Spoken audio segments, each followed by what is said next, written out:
Meus amigos, meus irmãos, nós estamos aqui novamente no nosso programa Patrística Liturgia Dominical e hoje eu gostaria de estar meditando com vocês o Evangelho do dia de Natal, de dia 25 de dezembro, Lucas 2, de 1 a 14.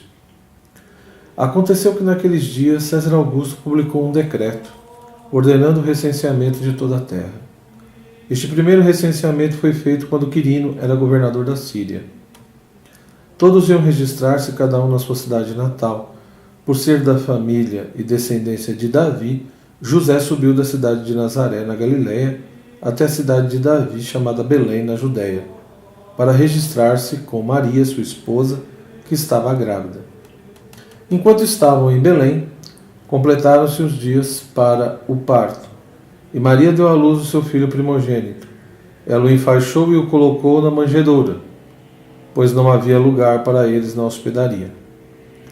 Naquela região havia pastores que passavam a noite nos campos, tomando conta do seu rebanho.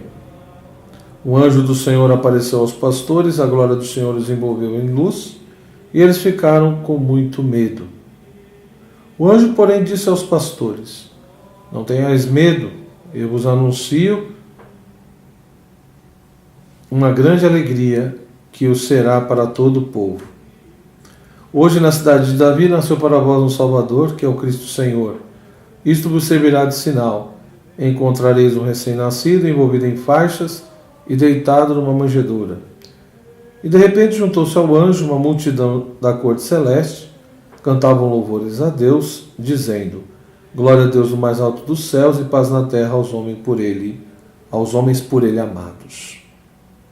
Bom, nós temos um grande santo da igreja, um padre da igreja, que foi São Pedro Crisólogo, foi doutor da igreja, existiu no século V. E ele tem um sermão, que é o sermão 145, onde ele chama a atenção para essa figura de José, como descendente de Davi, como filho de Davi. E ele diz assim: José, filho de Davi, nascido da 28ª geração. Porque é chamado filho de Davi, a não ser porque nele se desvela o mistério de uma estirpe. Cumpre-se a fidelidade da promessa. E na carne virginal já aparece o selo da concepção sobrenatural de um parto celeste. A promessa de Deus Pai feita a Davi estava expressa nos seguintes termos: O Senhor fez a Davi uma promessa que não voltará atrás. A um descendente teu porei sobre o teu trono, do fruto do teu ventre. Sim, fruto de teu ventre, do teu seio.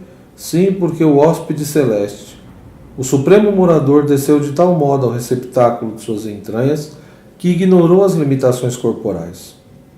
De tal modo saiu do claustro materno que deixou intacto o selo da Virgem, cumprindo-se desta maneira o que se canta no Cântico dos Cânticos: És jardim fechado, irmã e noiva minha, és jardim fechado, fonte selada. O ente que nela está vem do Espírito Santo. Concebeu a Virgem, porém do Espírito. A Virgem deu à luz, porém àquele que Isaías predisse: Eis que a Virgem conceberá e dará à luz um filho, e lhe porá por nome Emanuel, que significa Deus conosco.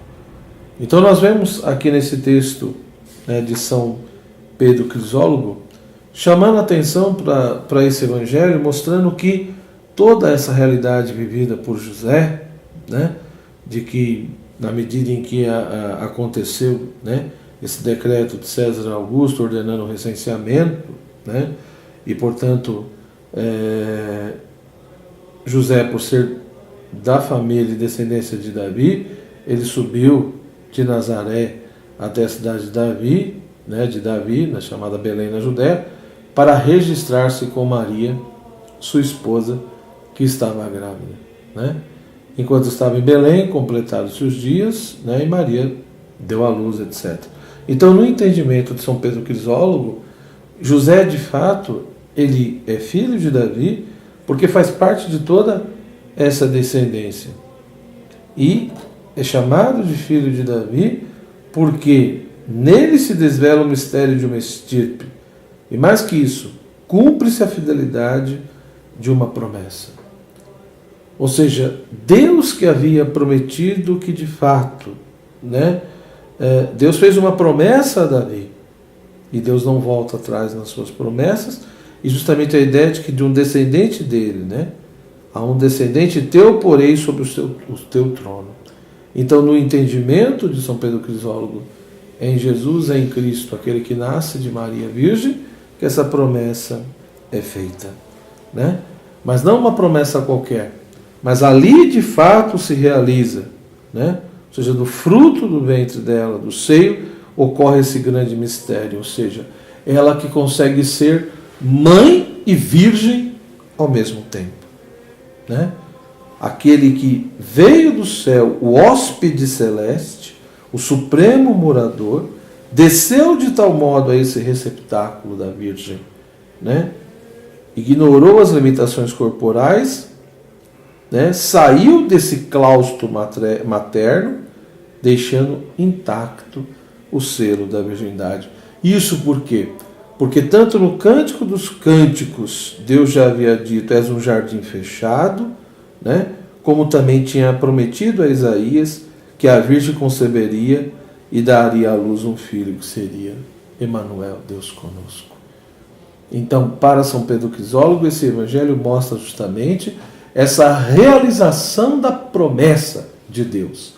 Promessa, por um lado, feita a Davi, e portanto José é filho de Davi, é da descendência de Davi, né? E dessa estirpe toda, mostra como Deus foi realizando, né, essa promessa que foi a Davi por intermédio de José, mas ao mesmo tempo também realizando aquilo que Deus havia dito lá no Cântico dos Cânticos e no próprio profeta Isaías.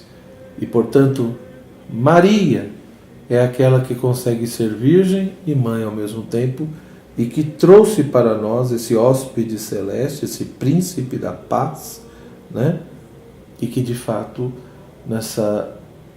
tanto na noite de Natal como no dia de Natal, nós temos a possibilidade, a oportunidade de celebrar de uma maneira tão viva esse grande mistério da fé, que é Deus nos visitando, é Deus habitando até nós, é Deus vindo até nós, e é um Deus fiel que cumpre as suas promessas, né? Que de fato realiza aquilo que prometeu. Que Deus te abençoe, que você possa ter um santo Natal e que realmente nessa liturgia toda especial da noite de Natal e do dia de Natal, nós possamos meditar e vivenciar esse mistério tão profundo que é Deus nos visitando e ao mesmo tempo também meditar sobre o mistério da pessoa de Maria. Como alguém pode ser virgem e mãe ao mesmo tempo, a não ser que de fato tenha sido escolhida e preparada por Deus. Isso é um sinal de Deus e que mostra que aquele que nasceu de Maria não foi simplesmente um ser humano qualquer, mas Deus que se fez carne, por amor a nós e pela nossa salvação. Que Deus te abençoe e que você tenha um feliz e um santo Natal e que você possa espalhar por aí o verdadeiro sentido do Natal e não cair nesses falsos sentidos, nesse consumismo ou simplesmente na figura de Papai Noel e tantas outras coisas. Nós não podemos permitir que o sentido cristão do Natal seja esquecido. Nós temos uma missão, como cristãos, como católicos, de cada vez mais ser testemunhas desse amor, desse Deus que se fez homem, por meio da sempre Virgem Mãe, Maria, para nos salvar. Um abraço e um bom Natal. Que você possa sempre estar acessando o site da Kenosis, olhando aí os programas, né? Espero que esteja sendo interessante. E eu peço muito a tua ajuda. Eu preciso que você me ajude na divulgação, né? na internet, enfim, no Facebook, e principalmente me ajudar a adquirir assinantes, porque para manter essa obra eu preciso, né, de um mínimo de assinaturas. Obrigado e agradeço realmente do fundo do coração por toda a tua ajuda.